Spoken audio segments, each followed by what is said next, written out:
महफिल ख़त्म थी गई, मैं चला गयुम। 8वें जाड़े एक कॉल मिल गई ही इलाके दी कोई बीबी है पी, आखन लगी भाईजान तुसा आंदे वे मुल्ला मौज सरकार अच्छे अच्छे गाली करेंदे वे, इन को एक आ लाजमी अख है कि असा धियाँ भी दूँ तो बेइज्जतियाँ भी कराऊँ। मैं समझा नहीं। आखि ये अपनी बीवी की तो इज्जत करेंदे लेकिन जी माँ है यानी सस उनकी इज्जत नहीं करेंदे। तो ना वो मेरे को मैसेज अज भी याद है, हाथ बात के गुजारिश है जेड़ा अपने जिगर का टुकड़ा तुहाडे सपुर्द करेंदे उनकी भी इज्जत करो, तो जी सस है तुहाडी वही माँ का मकाम रखेंदी है उनकी भी इज्जत करो। एक जाड़े एक बस ना सस्सां अते नूहां ये दुहें सफ़र करदियां पईयां, अगले हिस्से सारियां सस्सां अते पिछले हिस्से सारियां नूहां हन पईयां। बस वेंदी पई बड़े खुश बैठे हन ते अचानक बस दा टक्कर थी गई, सारियां सस्सां शोदियां मर गईयां, एक्सीडेंट च मर गईयां।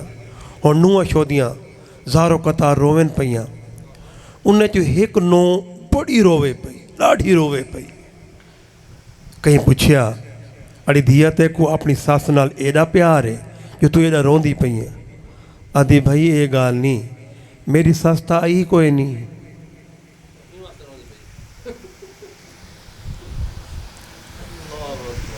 समझ नहीं है।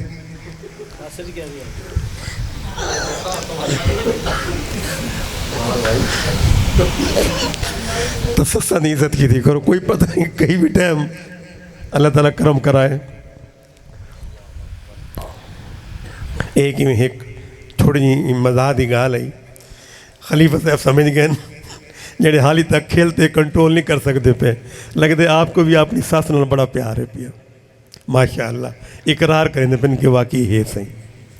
अच्छा, मौला अली जैसे आप थे वैसे आपके बेटे थे, और ये जुमला मैं कहने लगा हूँ ना, इस पे आप दिल से कहेंगे कि बिल्कुल सही कह रहे हैं। वैसे ही आपकी बेटी थी वही बहादुर कि शाम के बाजार में और फिर उस महल में जो कि यजीद का महल था, वहाँ एक बाजार लगा था, और जब अली की बेटी बोली थी तो एक अंधे सहाबी ने यह कहा था, लगता है आज अली बोल रहा है, लगता है आज अली बोल रहा है।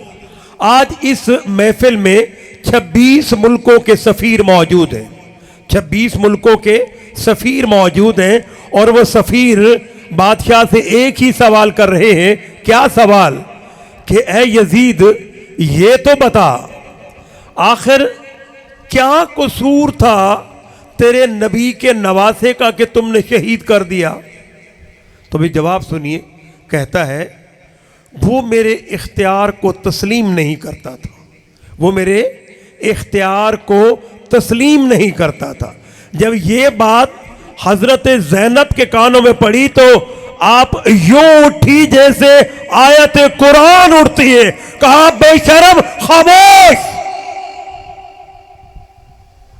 अगर तू ये कहता है कि हुसैन ने तेरे इनकार को चैलेंज किया था और तू ये कहता है कि मैं अपना इनकार नहीं सुन सकता, तो तेरे महल्लात से जो ये रोशनदान है इनसे हवा छन छन के आ रही है, तो इन्हें कहे कि हवा रुक जा।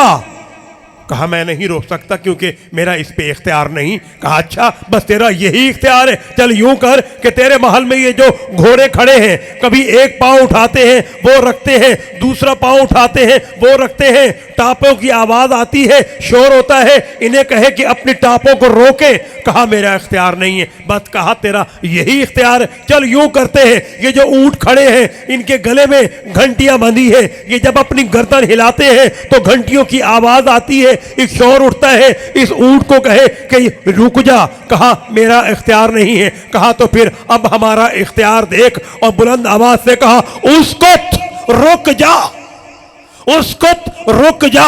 ये कहना था कि ऊंट जहां थे रुक गए, घोड़े जहां थे रुक गए, आवाज आना हवा आना बंद हो गई। यजीद ने कहा अभी पूरे 26 मुल्कों के सफीर मेरे खिलाफ बगावत का ऐलान कर देंगे, ऐ मौज़न उठ और आजान दे। मौज़न उठा, कहा अल्लाह अकबर अल्लाह अकबर। नबी अली की बेटी खामोश हो गई, सुनती रही, सब खामोशी है, सुनती रही। और जब आया ना अशहदु अन्ना मुहम्मद रसूलुल्लाह, कहा रोक। समझे? कहा रुक। मौज़न रुका, कहा यजीद देख, आजान में मेरे नाने का नाम है, तेरे नाने का नाम नहीं है। साबित हुआ कि हम इख्तियार वाले हैं, तू इख्तिदार वाला है। तेरे इख्तिदार पे ठोकर मार के मैं आज कहती हूं मेरा हुसैन सच्चा था, मेरा हुसैन सच्चा है, मेरा हुसैन सच्चा रहेगा। यह है इश्क। कि अली की बेटी जब गूंजती है तो इस तरह से गूंजती है कि जैसे मौला अली गुफ्तगू कर रहे हैं। ये दर्स कहाँ से लिया था? अपने बाबा से लिया था। बाबा ने कहा था कि जीना है तो बहादुरों की तरह जीना है। इस तरह ये पूरा मुकदमा लड़ा। मेरे हुसैन का सफ़र करबला तक था, लेकिन मेरी बीबी का सफ़र शाम से फिर वापसी का भी था। बड़े बड़े मोड़ आते हैं, फिर कभी सही। आज की नशिस्त को यहीं बर्खास्त करते हुए मैं अपनी हाज़िरी को यहीं ख़त्म कर रहा हूँ और एक बार फिर से उसी आवाज़ को दावत दे रहा हूँ जो आपकी समाअतों पे राज कर रही थी, यानी शौकत सईदी साहब।